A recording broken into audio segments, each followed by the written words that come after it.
স্বামী বিবেকানন্দ বলতেন, যুবক অবস্থায় জীবন হলো সবচেয়ে গুরুত্বপূর্ণ। এই সময় তাদের শক্তি, বল, ইচ্ছা শক্তি সবকিছুই থাকে। এই জন্যই এই সময় লক্ষ্য স্থির করে সেই লক্ষ্যে পৌঁছানোর জন্য কঠোর পরিশ্রম করতে হবে এবং তা অর্জন করতেই হবে। এই সময় একটা ভুল পুরো জীবনটাকে নষ্ট করে দিতে পারে। স্বামীজি বলতেন, যখন আমরা জন্মগ্রহণ করি তখন আমরা কেউ ভালো বা খারাপ হয়ে জন্মগ্রহণ করি না।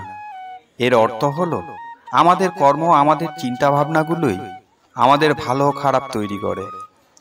আমরা যেমন ভালো অভ্যাসগুলো গ্রহণ করি তেমনি খারাপ অভ্যাসগুলোও গ্রহণ করি। বুদ্ধিমানরা ভালো অভ্যাসগুলো গ্রহণ করার পর খারাপ অভ্যাসগুলো ত্যাগ করে। তারা তাদের জীবন খুব সুন্দরভাবেই কাটায়।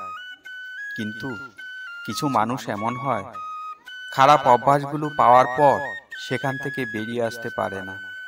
তার ফলে তাদের জীবন বরবাদ হয়ে যায়। স্বামীজি বলেছেন, এই চারটি বিষয় থেকে সবসময় দূরে থাকবেন, তা না হলে মনুষ্য জীবন বরবাদ হবেই, এটাই নিশ্চিত। নাম্বার 1, আলস্য। মানুষের জীবন নষ্ট হওয়ার প্রধান ও প্রথম কারণ হলো আলস্য। স্বামীজি বলতেন, সূর্য ওঠার আগে উঠতে হবে এবং কাজ শুরু করতে হবে, আর আপনার লক্ষ্য পূরণ করার প্রতি প্রতিজ্ঞাবদ্ধ হতে হবে।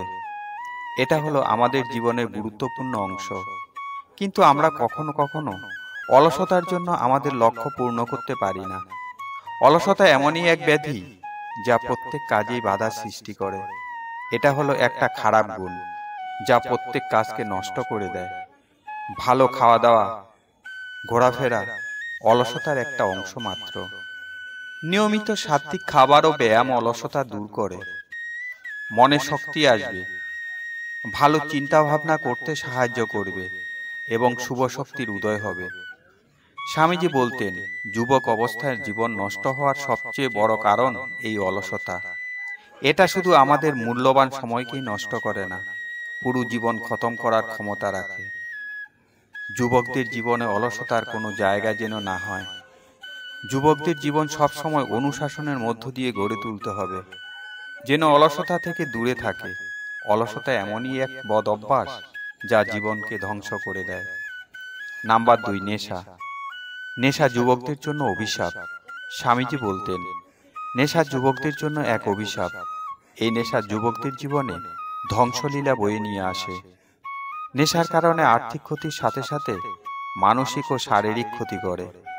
নেশাতে এমনই শক্তি থাকে যা কারো জীবন ধ্বংস করে দেওয়ার ক্ষমতা রাখে।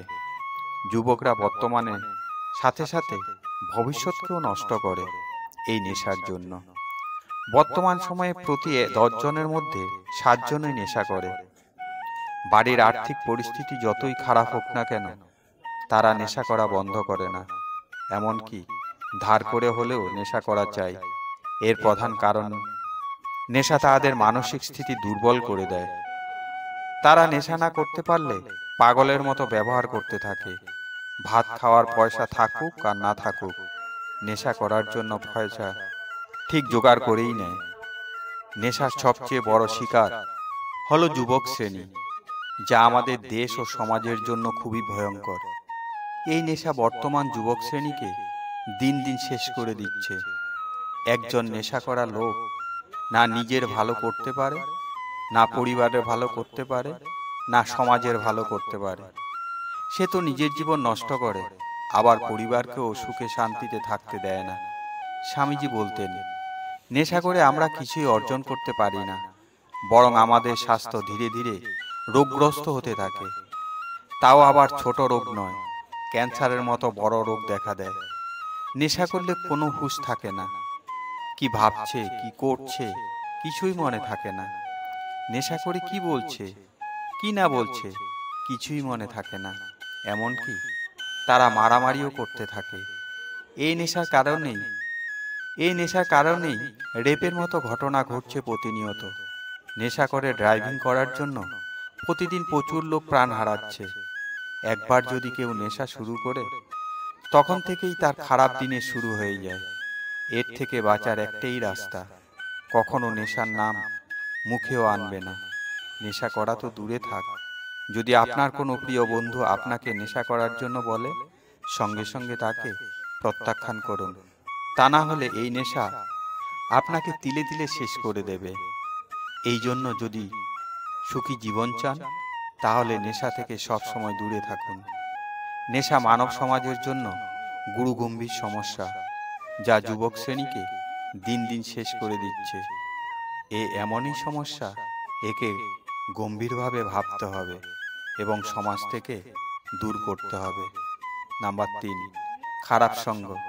স্বামী বিবেকানন্দ বলতেন, যুবক শ্রেণীর খারাপ সঙ্গ তাদের শেষ করছে।